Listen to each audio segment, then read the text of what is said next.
Wow, thank you so much for joining us here in the closing session. It's hard to believe it is 2:40 already.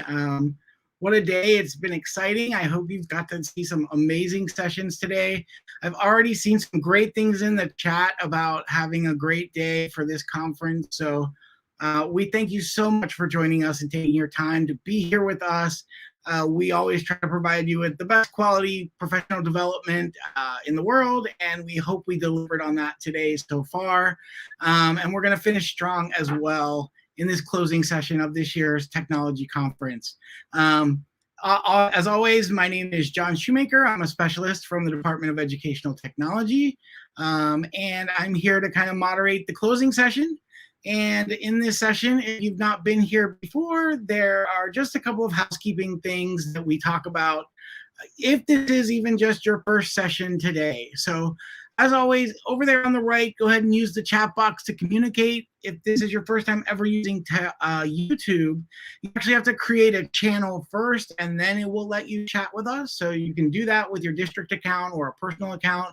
And then as always, too, look down below, hit that thumbs up button, like this video, and subscribe to the channel. We will have a lot more things going on. I have a quick coming soon later on in this session to let you know what our team is coming up with after the event. So we have plenty planned for you for this entire school year. I've also seen some of our great EdTech members in the chat. They have a little wrench next to their name. That means they're a moderator. And in the top right corner, we have our hashtag, which is hashtag PBCTechConf. That doesn't just help you win a prize in the session. It also, if you actually go on Twitter and tweet with it, you could possibly win a Twitter prize. So just share something you learned today on Twitter with that hashtag. And after the conference later next week, we'll be going through and awarding prizes to some of our favorite tweets from the day. So don't forget to use Twitter throughout the day. You can always go back and tweet later on from what you learned, but share the knowledge of what you're seeing. As I said, we had quite a day. We have also quite a platform. I hope you really like that VFairs platform. Yeah, Trent, I don't think they know the hashtag. We might have to put it on every slide. Oh, wait, it is on every slide. We had a great day of sessions today. The platform we hope you enjoyed. We hope you could connect with someone, meet someone new in a new way. We just tried to provide as much collaboration as possible. And also for all of our vendors, that vendor hall was awesome. I got to see some vendors and see some of the conversations going on, which booths were active and all of that as well. So thank you for visiting our vendors. Like I said, they're the ones that help us fund this conference and also fund those scholarships for the students we saw this morning. So, by encouraging them, they're actually helping us, encourage students to get some college scholarships. Before we see Doug, I just wanted to share a couple of things from throughout the day. The first being just what this looks like as a moderator or as someone who's running a conference. So this was during session C, or actually B, and you can see I had almost all, I think there were 9 sessions, all 10 during B. So it's kind of crazy to have 10 YouTube videos running with 10 chats running. All over. That was my screens all day. And we also have a couple of other of my colleagues, what their workstations look like today. Tasha shared with us in that top left corner her command center with Google Chats and all of the YouTube videos being played. John was his workshop selfie during the first session. And Trent's cat, I guess, didn't do a lot, maybe just a little moral support. But you get to see Trent's cat with his awesome tech conference swag. And the way you get tech conference swag is if you help present with us or help host with us. So you saw a whole bunch of new faces if you're used to our YouTube channel today. And so we had hosts from all kinds of different groups today, and we thank them so much for their help. We could have never done 20 sessions in two sessions in a row. We had to have 20 moderators and 40 total. So we appreciate every single one of those people who hosted for us today. So they also got a nice little swag bag with a nice bag and a drink and some other tech goodies. And then we also have you guys who also will be getting prizes too, but you may not get a prize if you're on the screen yet, but we may have something for you. But these were just some of the awesome tweets that we saw today already. There were a lot of great tweets. And it wasn't just there, it was in the conference information chat as well. Our team members have been inspired throughout the day with your great, just you guys sharing what you're learning and just being encouraged with the platform and our conference today. And we've been sharing with each other in our own Google chat together all the positive things that we're seeing. So it's just great to see this. This is why we do what we do. It's why we work 6 to 10 months just to plan this event. It really does take that long from beginning to end. So we'll start planning the next one here in the next few months. So thank you so much for joining us for this session. We appreciate it. There will be some more info after I'm finished, but I am going to first introduce, I see he's got some fan people already in the chat waiting to hear from him, but I'm here, so happy to be here to introduce Doug Konopelko, who is from CDW, and he's going to talk about a session called Building a Better Future for Education. So, Doug, thank you so much for being here, and I'll let you take it away. All right. Thank you, John. It looks like you put in a lot of work, not just today, but leading up to today. And I have seen some familiar names down in the chat already. I love how active the chat is here. There's nothing worse than doing a virtual session from your bedroom and nobody says anything in the chat the entire time. And you just kind of look left and look right and realize, okay, I'm still in my bedroom and I can't see anything. And yes, Michelle, I'm wearing the vest because I couldn't take the ridicule if I didn't. So drop your information into the chat or the comments or whatever you've got cooking, wherever you're watching us today. Let us know who you are, what you do, where you do it. I'm so excited to be here today. Really thank everybody here for doing such an incredible job, an incredible crew, and some great messages already there. From our keynote and thought leader, Tom Murray. I've got to say, I've seen Tom speak countless times at this point, and he still makes me cry a little every time. I won't admit that to his face, but it still happens. I saw those incredible teacher leaders, right? I saw a session with Adriana, Lauren, Montana, and Karina. Had a great session about engagement in the classroom. I saw my friend Deb Sveck, who was the media specialist at the school where I originally started teaching. So big things from today. I see some district folks, virtual school, saw Canal Point, Pleasant City Elementary, loving how active the chat here. It's going to make it so much better. Speaking of incredible educators and leaders, some of the folks you saw today, I'm going to do this one quick plug before we dive in. My goal each day is to connect with at least one educator, leader, student, take away one little nugget or piece or perspective from that conversation. After a while of doing that, I decided I was going to document some of those conversations. So I've got about maybe 50 episodes on the channel. Your keynote, Tom Murray was one of the sessions or was one of the episodes. Tanya Aver from Adobe, who was here, right, is one of the episodes, and many, many more. Quick obligatory intro slide. You've got to have one. Right. So I've been an education strategist here at CDW for the past 2 years, transitioning to be our national esports lead, which I'm excited about. Plus, I get to work with John even more. Before joining the dark side, I was a teacher, a coach, an assistant principal, district instructional tech director, all the things, a few other odds and ends along the way.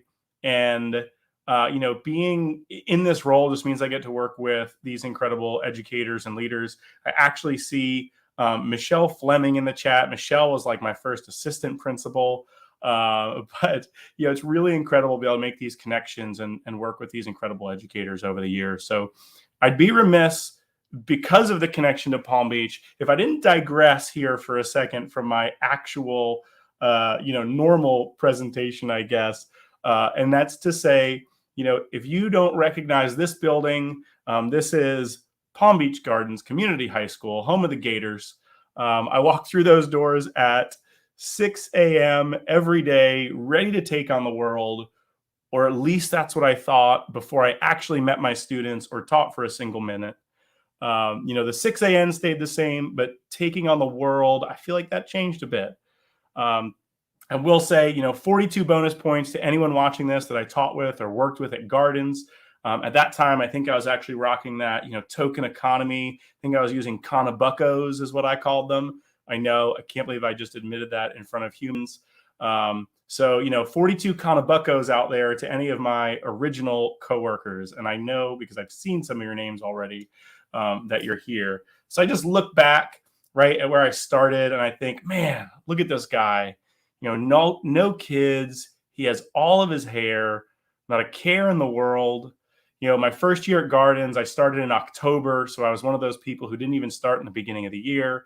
I had 5 different preps that I was teaching from a cart on a temporary certification after being an assistant golf pro at a country club for 2 years before. So, basically what I'm saying is I was totally ready, right? I actually remember walking into the principal's office and he handed me my teaching schedule and gave me my start date.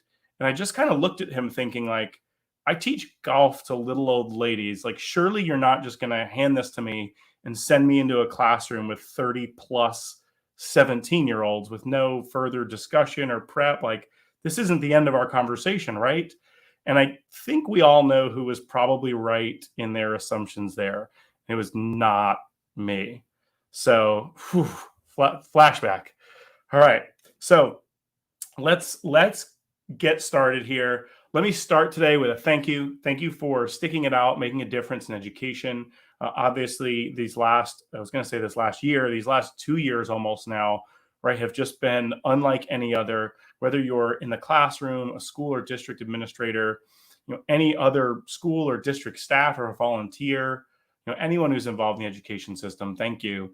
Thank you from the kids you support, from the parents you support, from the community that you support and represent. Thank you to the folks who have helped me shape my educational world over the years, many of whom are in the chat right now. And most of all, just thank you.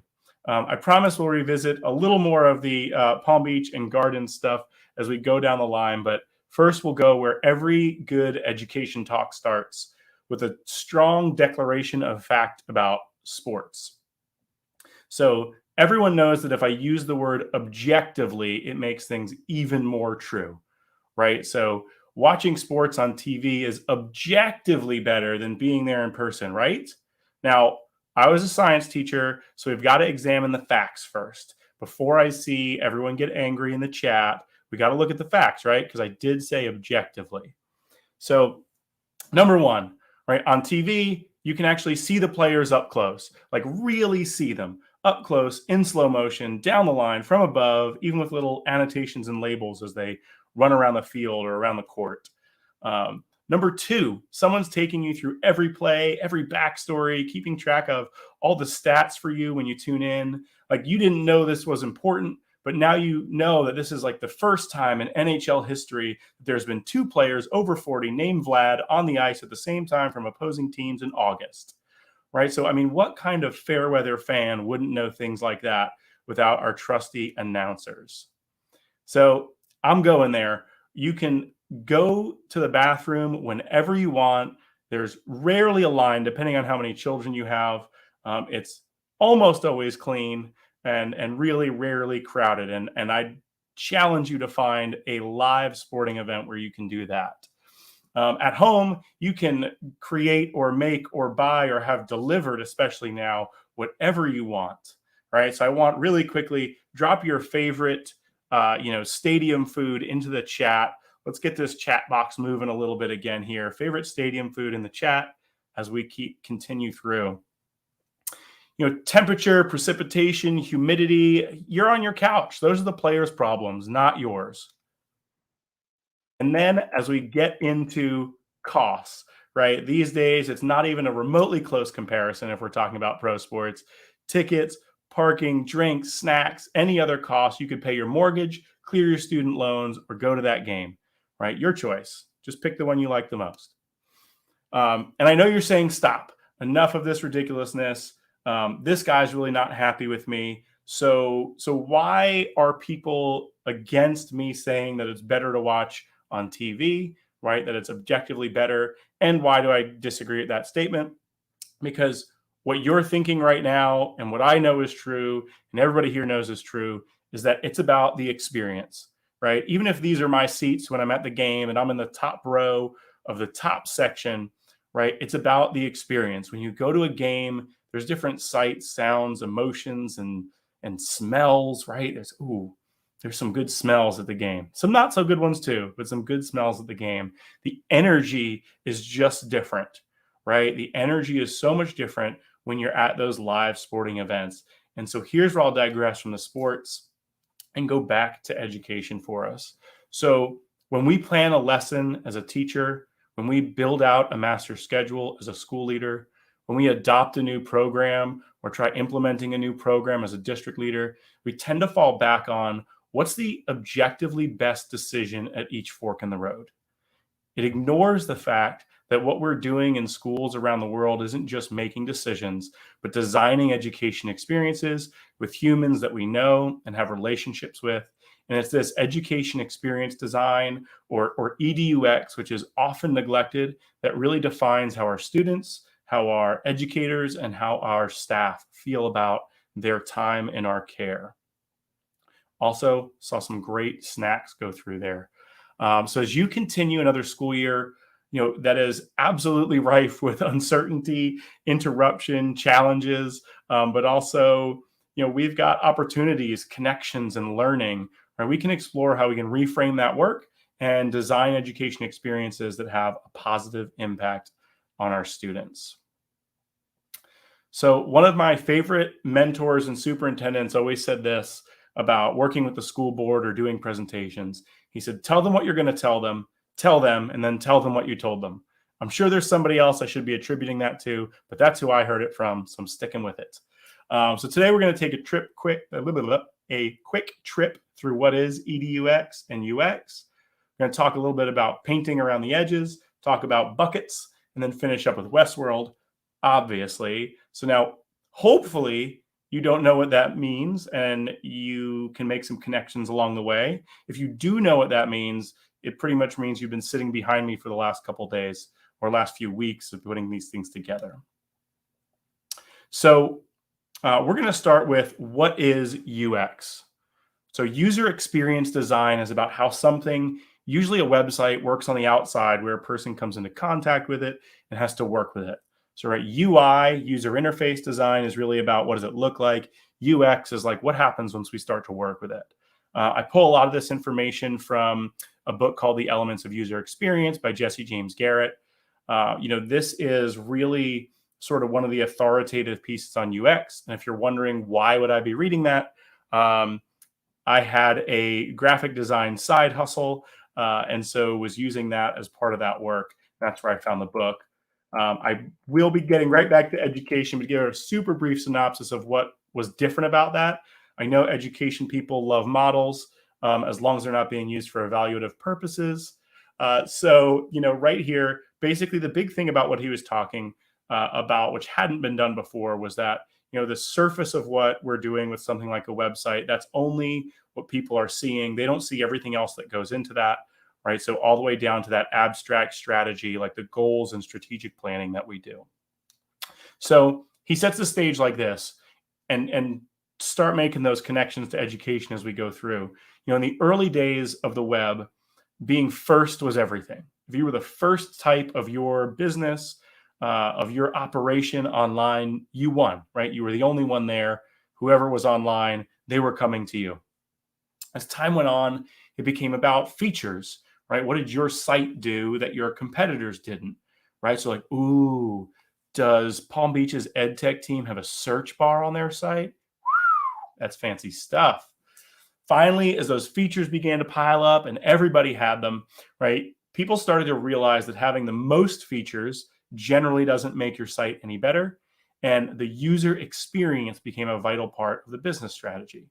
So when I think about where we are in education right now, especially after the year or so that we've had, right? Don't you feel like we've got enough features and we're ready to start building those experiences rather than adding more features and programs and solutions?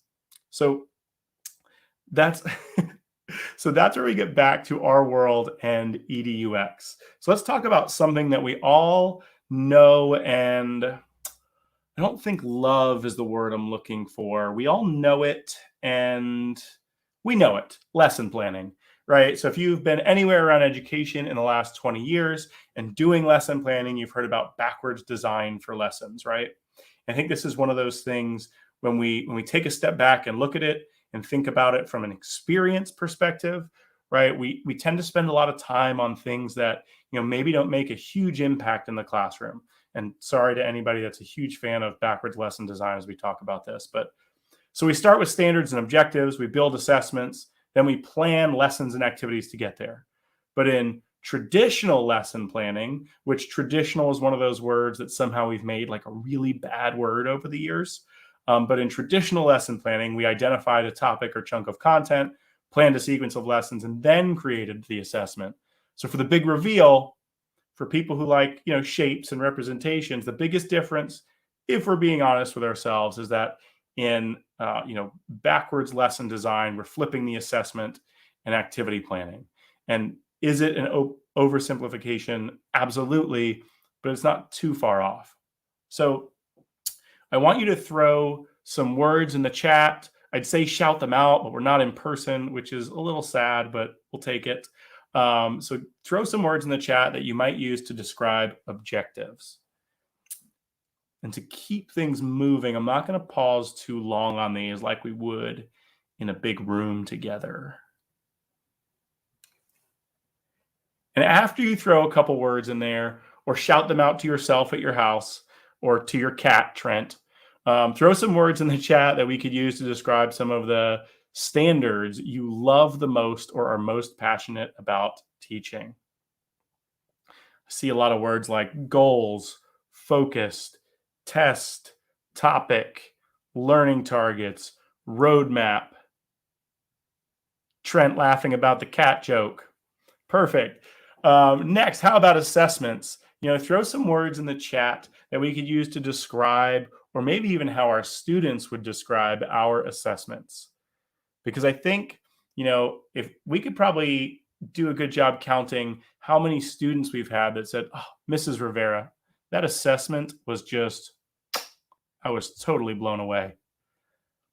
And I'm not here to, bemoan a system of lesson planning or anything like that, just to recognize that sometimes we're choosing between two different answer choices that we don't love rather than asking a different question. So I want people to also throw into the chat here some words or stories that describe some of your favorite experiences from education, whether as a learner, as a teacher, as a leader. So just some words or stories that describe some of your favorite experiences.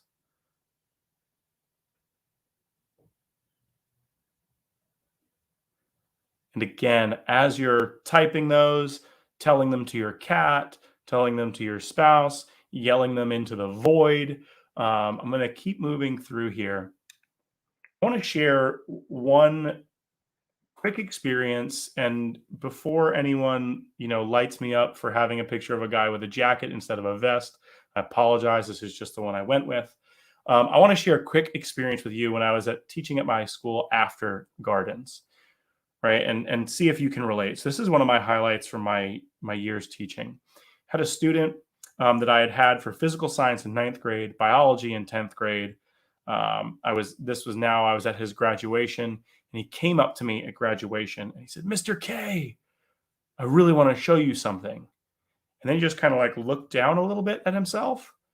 And I sort of didn't know. I said, Griffin, what are you talking about? And he kind of looked down again and sort of just like grabbed his tie a little bit. And he said, you're the one who taught me how to tie a tie in 9th grade.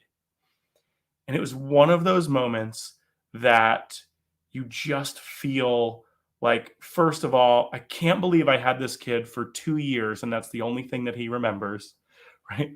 But also just that's what was important to him, right? That's what he remembered about having 2 years in my class. And I don't know if that says not a lot about what my class was like, or maybe it says a heck of a lot about how I tied ties for kids. But, he didn't come up to me and say, what can I say about photosynthesis on this important day, right? He just remembered and probably always will who taught him how to tie a tie. And I'm not saying that we need to design killer tie tying experiences, but what I am saying is that we need to be open to the possibility, to the fact that important and relevant, those are subjective terms, right? Important to whom, relevant to whom. So the experiences that I thought I was creating in my classroom, right, were very different from how those were being perceived by Griffin and by my other students. Right, what they were getting out of it was very different than maybe what my intention was. Right, so I just saw somebody post in the chat, teachable moments are not just academic. I think that's a great example, right? These little in between moments become so important in our students' education. So as we dive deeper into this, right, for one thing, when we're talking about something like user experience, or in this case, education experience, we've got to draw that parallel. So we have a lot of different roles here, right? As we could see through the comments, through the chat, there we have teachers, district staff, support staff, all kinds of folks that are here watching this today, folks that are participating. So we have all different users. So based on your role, take a moment. You can either just, look inward and think about, who is the person that's my user most often, or if you want to throw that in the chat, that's perfect as well. If you do throw it in the chat, just put your title so people have some context around what you're posting. And don't forget, I'm a teacher above all else, so I can employ some post-teacher question think time. And I see a couple things came into the chat already. Really appreciate that. Some folks talking about that, students are, yep, I see students in there in the chat as those are their users. Fun fact, the concept of wait time, sort of as we know it in the modern times, was formerly, we'll call it, invented or written about by, of course, a science educator, because, science educators are the best, and researcher back in 1972. And the research was just based on going from 1.5 seconds to 3 seconds, right? So, we think of employing this incredible wait time in our classrooms, but it was really just about going from 1.5 seconds to 3 seconds. So really big differences, even with just that little bit. All right, so I see staff working with students with complex communication needs, students, an AP World teacher teaching 9th graders.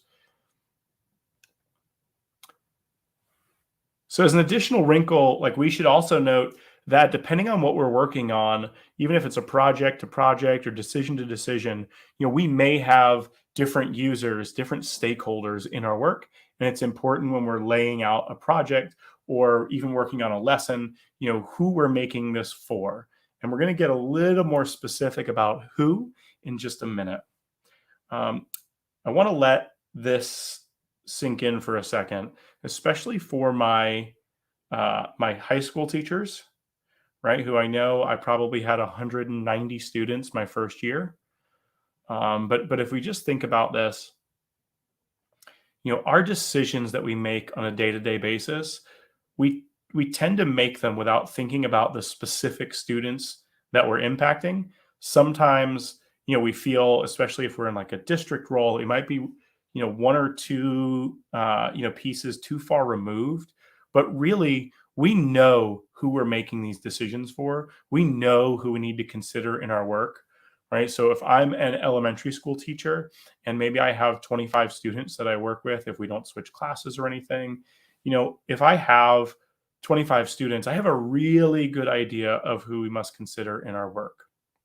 So when I'm thinking about or working with a school district on implementing a new program, and we say, how is this new data analytics tool going to impact Jamal, right? And they say, well, for students overall, here's what it's going to do, right? That's when we pause and we say, no, for this specific student that that you work with, what is the impact going to be for that student moving forward, right? Because we do know who's in our care. We do know who we're impacting. We have access to some of those people every single day. So it's important that we consider that as we go through our work. A challenge I'd throw down when we're thinking about our students is to think at the top and bottom of our bell curve. And this bell curve doesn't have to be student achievement or test scores or attendance, but just think about who we're creating experiences for. Are we creating experiences for our quote unquote average student, right? Because as teachers, we've often been accused of teaching to the middle. And if we're totally honest, it's not always inaccurate. So before you grab all of those like middle students and think about, I want to build out this experience for my students. Most of my students will like X. I want to challenge you to think about your students along the edges here, right? These along this top and bottom of this curve, and think about, the fact that our middle also tends to be a really resilient bunch of students because everything just about in their education experience up to this point has been built for them, right? The experiences have been designed for them. They are the majority, right? This is who people are considering. But the thing about our students is the middle is they're also generally terrible stand-ins for our students around the edges. So, but what we find is that if we make, I don't want to use the word accommodations because that's, gets us down a whole different road. But, when we're building experiences for our students that might fall around the edges, what we find is those end up being great for everybody else as well. There was a great Far Side cartoon that somebody probably already has up on their screen, where it talks about the students using the ramp, and the guy is shoveling the ramp from snow first. And they said, well, more of us use the stairs. You should shovel the stairs first. He said, but everyone can use the ramp, right? So, when we're planning or redesigning, if it impacts more than one day or more than one piece of instruction, right, let's think about our students. And I like to think about this broader idea in terms of like repainting the room at a house. So if you've ever repainted a room, like all the glory is being the guy with the roller or the girl with the roller, right? You roll down the middle, you cover a ton of area with just a few strokes. And I like to think of those as our tried and true classroom strategies, right? These are the things that might cover 95%. All right. They take little effort. We're really comfortable. We've got really special tools for it.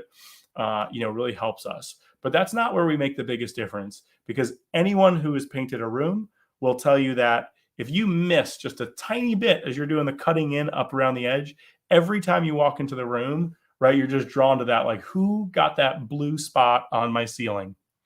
So we need to focus on our students around the edges, right? Take our time, do the work, put in the hard work that goes into that. So go ahead in the chat or just jump in. I already saw people, this is the best group. Everybody's already in the chat talking about UDL. Absolutely, right? We need to keep in mind the students in the margin. Siobhan said, thank you so much for posting that there. So this word scope sometimes means a little something different in education, right? But you may have heard the ideas of like scope creep or scope identification. In education, we use it more for like scope and sequence, or what scope of services do we offer a student. But what it means, right, is like, what is the breadth of what we are doing? So if we're defining the scope of our work, a unit, a lesson, a communication plan, it helps us to identify a few things really clearly. This is where we're going to get into the buckets. So I told you we were going to cover painting. We're going to cover some buckets. So first bucket is identify what we're building. So if we're building a new program, we're designing a lesson, doing a unit plan, right? We want to sit down and identify, what are we building? The second thing that we want to identify is, what are we not building, right? Because sometimes it's really important. If we don't sit down in the beginning of a planning session and also identify what we're not building, we tend to consider every single suggestion that comes our way after we've started to implement. So it's important to also identify what we're not building, and then what we're not building right now. So things that might be a great idea, but we absolutely do need to understand what we're not building right now. And so this is where we're getting into the buckets, right? Buckets that you can sort ideas into, like suggestion boxes for future me to read and act on, only suggestion buckets, right? So I generally try to formalize these practices. But when we're talking about, identifying scope, you might have something like this where you say, listen, the things we're doing right now, actually, let's make this education. There we go. Now we have hands with pencils. We've got education. Now it's an education example. So the things that we're doing right now, those are version 1.0, right? Think of version numbers. I mean, I don't know about you. It feels like every day my phone asks me if I want the next version number.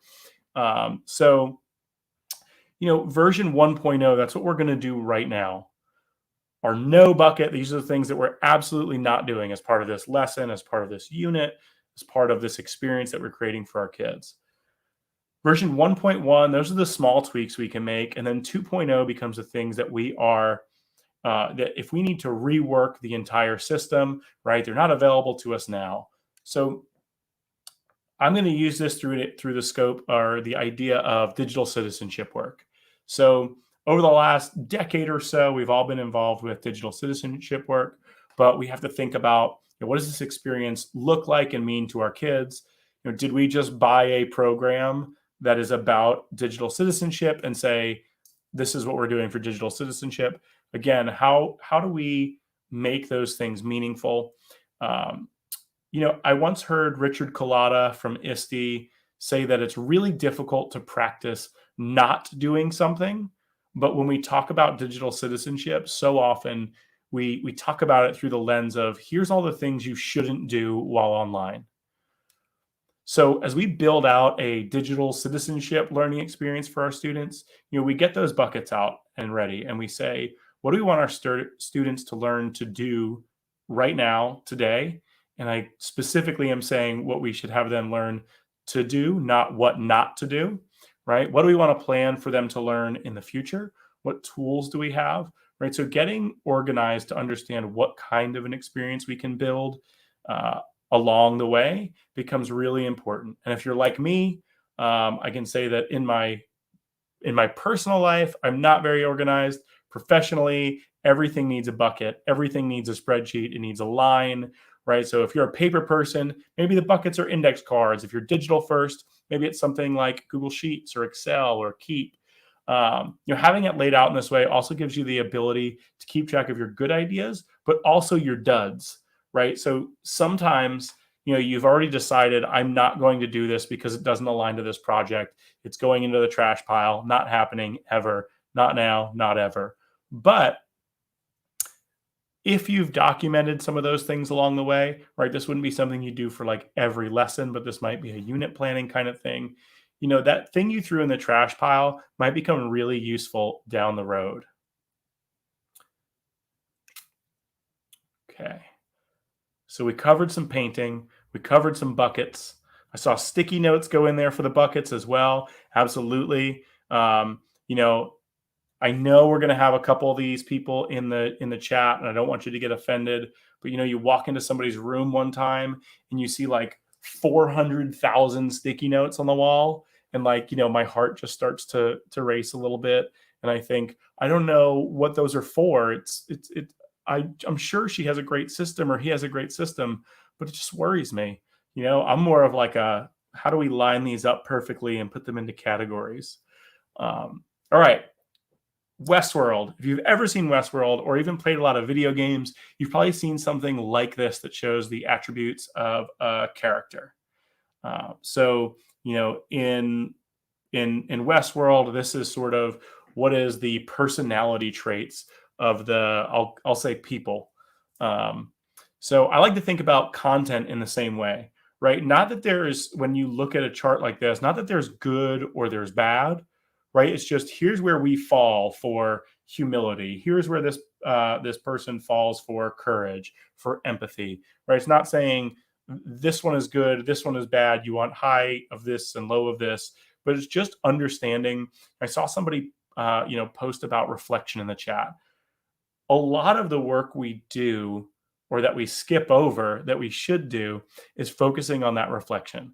And I know our time is incredibly tight with everything that we do in education, but it's still really important for us to focus on that reflection. So when we think about content and designing learning experiences for our students, right, I'll say that my list of different ways that we talk about this and that we reflect on it with district leaders changes every time, because people either in a chat or in the room have phenomenal ideas, right, that they share, and then it sort of becomes part of this, right? So, one way is looking at, when I'm building an activity, do I want it to be something that students are active during or that they're anchored, right?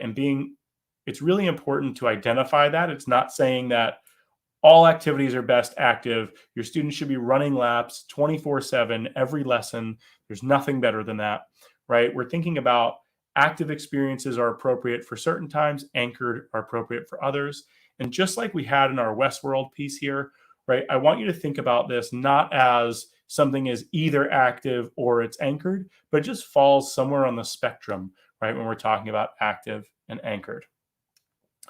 Before we get to the next one, on the show, I don't know if anyone's familiar with Dr. Chris Emdin. His work really, really has influenced my work. Love his book. He has two now. One's called Ratchetdemic. That was the newest one for white folks who teach in the hood, and the rest of y'all too was the first one. But in our interview, he said a couple things that really stuck out in my mind. Right, one is anything students can consume, they can create, and I feel like we need to start thinking about immersive experiences in this way as well in our education experiences.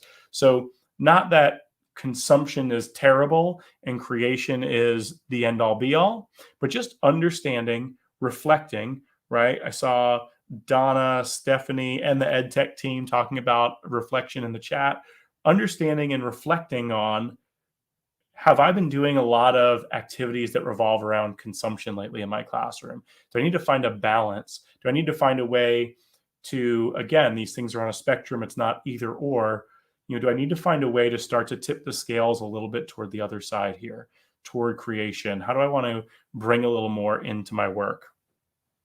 And before I move on, because this is Palm Beach, I'm gonna share one of my experiences from my classroom that I talked to Dr. Emdin about. And this was first year. And because one of my original administrators is in the session, just, plug your ears and pretend you didn't hear me talking about this. But I had a student in class, and I can safely say that in my first year of teaching, I had zero idea what I was doing or control over anything that was happening in my classroom. And at one point, student stood up in my class and he said, "You better never come to my neighborhood." And all I thought in the moment was, why would I come to your neighborhood? And I said that rather than reflecting on, why is this student so upset right now? And I've carried that moment with me from like literally the day it happened over a decade ago to still thinking about it all the time and thinking about that student and how is he doing, and had that conversation with Dr. Emdin. And he said this really powerful thing, which was, we can't build our teacher identity on the bedrock of our worst moments, right? And I think so many of us have moments like that in our past when we probably chose the absolute worst path forward, right? So what Dr. Emdin was saying is like, we've got to build our teacher identity on the bedrock of our best moments, right? Take the thing that we did best and start to build our teacher identity around that. Still reflect, still recognize that we've built experiences, created experiences, contributed to experiences that were not positive for our students, but do the best we can and build our identity around those. So moving forward, it's going from this idea of education and entertainment. Somebody commented last conference that I shared this slide with that, well, Spider-Man is still entertainment. So, but listen, he's reading a book, so he's crushing it. But again, it's all about, this idea that I'm not saying that everything on Disney Plus, which plays a lot in our house, we have 3 kids, 9, 8, and 3. So Disney Plus is a staple here. That's not saying that it's all bad. It's just saying that this is for entertainment, right? There can be learning that happens. Again, that's why these things are a spectrum. I think in education, we tend to try to assign like good or bad, right? It's just one thing or it's the other. But really, there's not that clear dichotomy, duality, whatever the right word is there, right? Things are messier than that, right? Something can be education and entertainment. Couple more here. you know, when we're designing experiences for students, there are experiences like reflection that might be done best solo. There are experiences that are most appropriately built more social. There might be times in our class when we're alternating back and forth between, but what we want to make sure again is we're considering the balance of these and that we're incorporating both, because both are important for all of our different learners as we move forward. The last one, this is also where I'd like to revisit, digital citizenship for a second, to pull on that thread a little more. As we're designing experiences for digital citizenship, how often do we talk about it in an artificial or a hypothetical way, right? We say things like, here is what you should or shouldn't do on social media. Here's a worksheet that talks about social media. Log into this platform that will show you a video about how to interact on social media. And I know that school districts all over the world have different policies in place about what their students have and don't have access to while on campus. But know this, our students, especially our older students, but shockingly more and more of our younger students, are authentically engaging with social media and digital first world every day. But then we ask them to think about hypothetical situations rather than pull from their actual authentic experiences. So again, what we need to make sure we're doing is finding that balance, understanding and reflecting on what we're doing. So if we were going to throw some of these into our Westworld design here, again, this doesn't mean that like this lesson is bad, but wow, this lesson is good. It's just about that reflection. It's about thinking back on, what have I designed? How have I designed it? For digital citizenship, I just saw Kara post in the chat. It needs to be embedded and discussed all year long, right? It's appropriate in conversation to have those things. Also had a conversation with Cece Chung, who was the Hawaii Teacher of the Year for 2020. And she was talking about building community in virtual spaces, which I think we can say, everyone has struggled with over the last 2 years.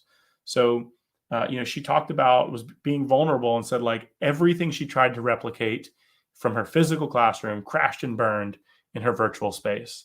So one of the key questions that she asked herself and that finally got her back on track was, what are my students seeing when they sit down and log into my classroom?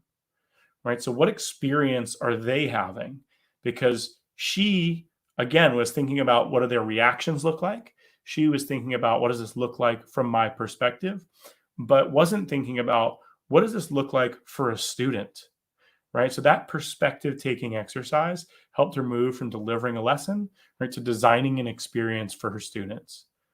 The other really important takeaway from my conversation with Cece that actually a few folks threw in the chat towards the beginning was this idea of the in-between moments, right? She said one of the things when she talked to her students that they missed most was things like walking through the hallway, getting to school early, right? And being able to have these informal conversations. They didn't have any of that. And so she had to try to build that into her digital experiences. And then when she moved back to, right, being in person, then really being more intentional about understanding how those different things that were important to them could make their way back. So, one thing I think we can all agree on is that educators around the world did a phenomenal job, right, making things work in a time where it's been really difficult. And things like, Bitmoji classrooms were fantastic band-aids and people made things work. And when you see things like Bitmoji classrooms, they're wonderful. And things like Together Mode in Microsoft Teams, right, while these are great, right, if I am a student and I turn to my left and to my right, I am still absolutely alone, right, in my room during a digital experience, right? These things now obviously have become a little less important in their lives. But again, understanding what do these experiences look like for our students. And before we finish up, I want to leave you with this question to think about, to reflect on. I know we've talked about a lot of different things today. I'm going to have to go back and read through this chat. You all were incredible there. But I want us to be really intentional and really reflective in thinking about what did we keep when we moved from classrooms to bedrooms and then back again, right? When we shifted to digital, what are the things that we kept from the way we worked? What are the things that we threw away from the way we worked? And then when we had to move back again, what did we bring back with us? Did we take any of those lessons learned from going from our classrooms to our bedrooms and keep them with us and continue to keep some of those powerful lessons we had, right? About the importance of in between moments for CC, about the importance of reflection, the importance of having authentic experiences for our students, the importance of perspective taking. What did we keep from those? What did we leave behind? And why did we do it? So in the spirit of tell them what you're going to tell them, and then tell them what you've told them, we've covered some EDUX, some painting, some buckets, and some Westworld, but hopefully you feel good about more deliberately designing, implementing, and reflecting on the education experiences for our students. I will say I'm a big believer in reflection, but also in action. So, if for my folks who say, I want to be able to do something tomorrow that relates to what we talked about today, find some ways to do perspective taking. Spend more time thinking about your students around the edges. One thing that has been a great exercise for anyone, right, is to create a baseline day in the life. Sit down with one of your students and say, what is your day like from the time you wake up in the morning till the time you go to bed, and have them try to get them to be really honest with you, right? And understand maybe some of the things that you've been spending the most time on, are they really impacting our students in any way?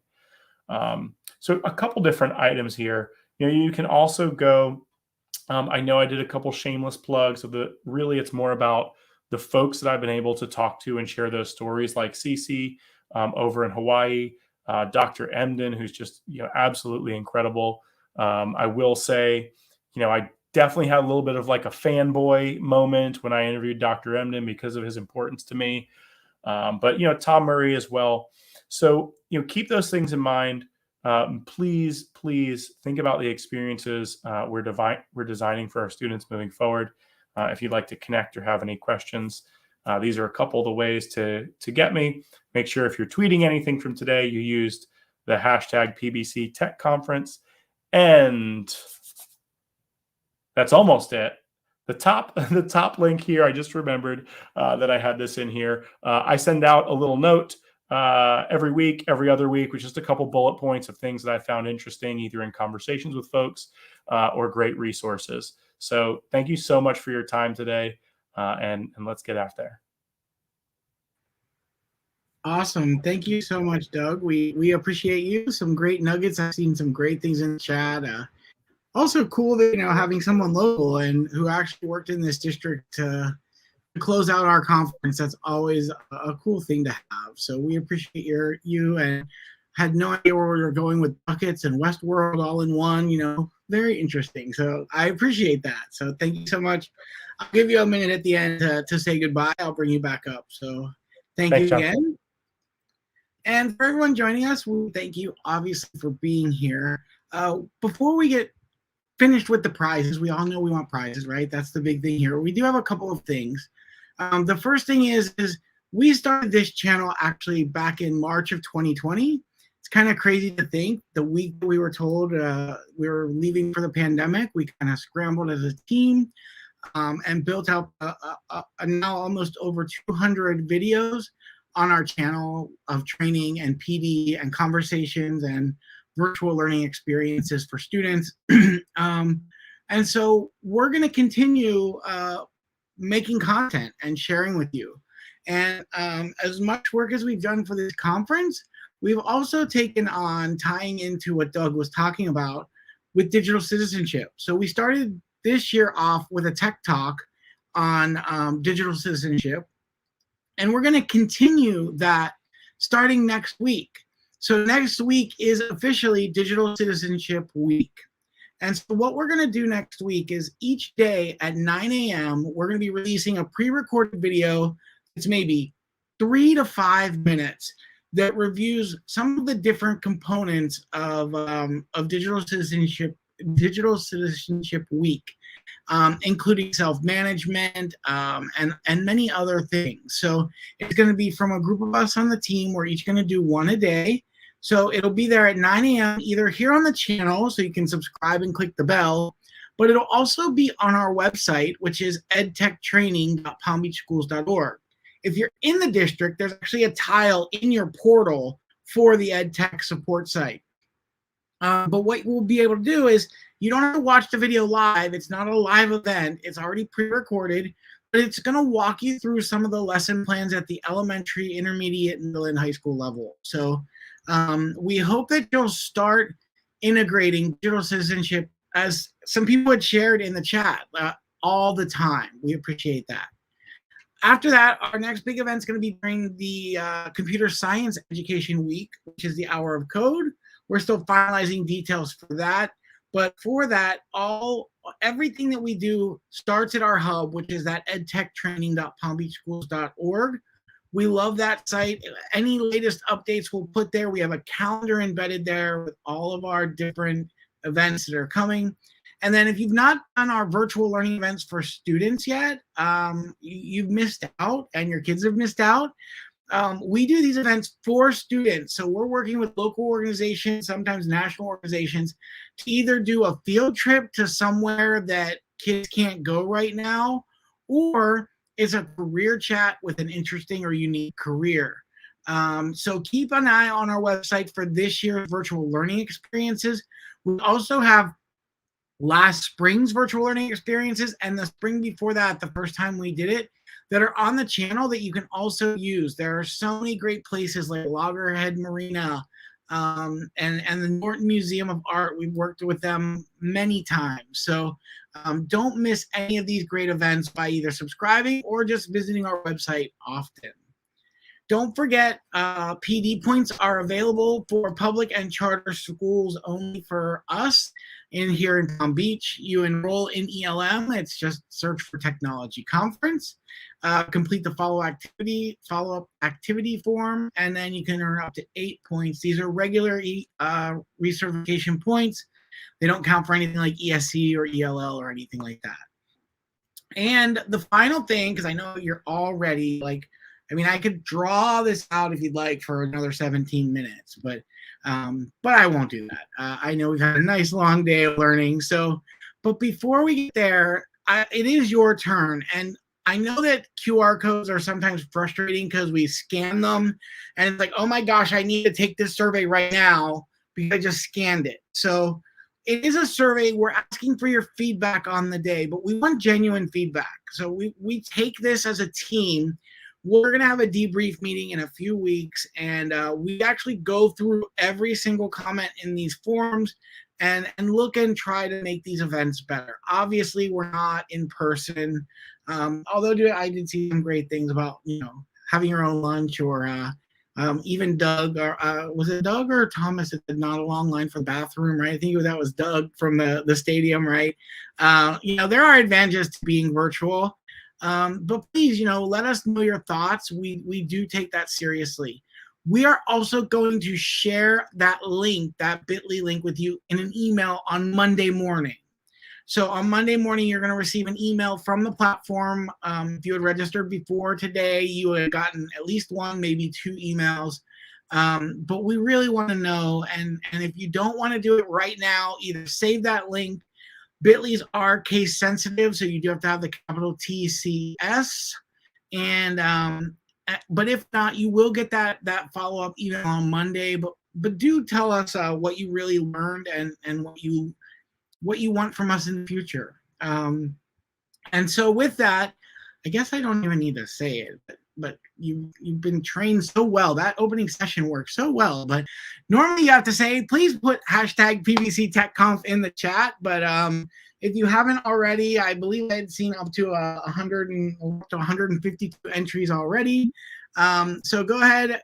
Again, if you did it at the beginning, this platform actually sucks all of the chat in. So if you already did it, like as soon as you walked in this room, you don't need to do it again. But before getting to the prizes, I do want to thank all of these amazing people, these companies, for giving us some prizes to give away today. There are some amazing things that we got to give away all throughout the day, and we've made hopefully some people happy. I've gotten quite a few emails from the winners, interesting to hear some people, you know me if you've been around for a while. I get harped on every year when I don't give someone and pick someone's name for the prizes. So I even had an email earlier today that said, after 3 years of hounding you, I finally won today. So that's always a great feeling from the door prize side as well. So with that, I am going to bring up the tool to give away our prize. And before I give it away, I'm going to share the first prize for this session. And I'm going to get my notes here so I can write down the winner. The first prize for this session is going to be another $100 Amazon gift card from Aver. So we thank again our friends at Aver who provided that. And I will hit draw in a second. I see a question about leaderboard. Leaderboard will end here in about 15 minutes. You may actually see the names move in the leaderboard. So what we will be doing is that we will pick randomly the top 34 winners out of the top 50 based on points in the back end, because the system does kind of continue to register points. So we will have a shut off, and then I will notify everyone with a form, with a link to a form, and just ask you to fill out the form, and then just be patient with us. You saw how many sections we gave prizes for. I'm in charge of all of them, so I've got to gather all that data and then pack them all up and get them out to you. So I will let you know if you actually won. I will let you know when it's on its way. So, all right, here we go. We are going to hit the draw button right now. Someone got in right there at the end. So the winner in this session for the first prize for the Aver $100 gift card is Kara Mcfarland, and I think I remember seeing that name earlier. She was giving some great information in the chat. So congratulations, Kara. As a reminder, don't forget to email john.shoemaker@palmbeachschools.org.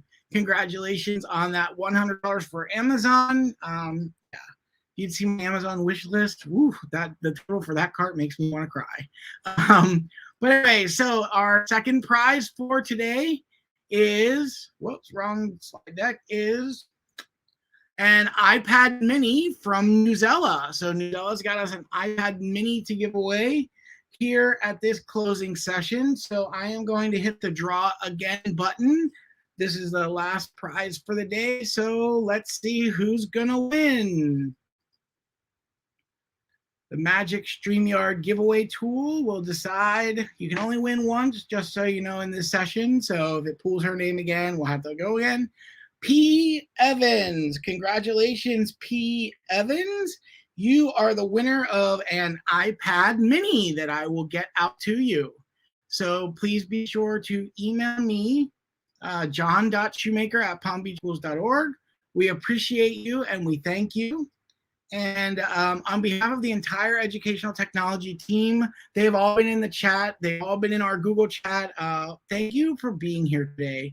You guys have been amazing. You make our day. This is one of the things that we love doing as part of our team. It's a lot of work, but it's worth it when we get to hear all these amazing comments. And so with that, I'm going to bring Doug up to give us the last word before we go for the day. Doug, take it away. Oh boy, a lot of pressure. I didn't know I was going to be on for the last word, but I'll take it. Just one more time, thank you for everything that you all do every day, for the team that put on this incredible event, for the teachers that are out there, right, who are working so hard to make sure that our students have incredible experiences. Thank you all and have a great day. See you later, everyone. And don't forget, almost every one of these videos will be on our channels for you to watch anytime that you want. Have a great day and enjoy your weekend. Bye-bye.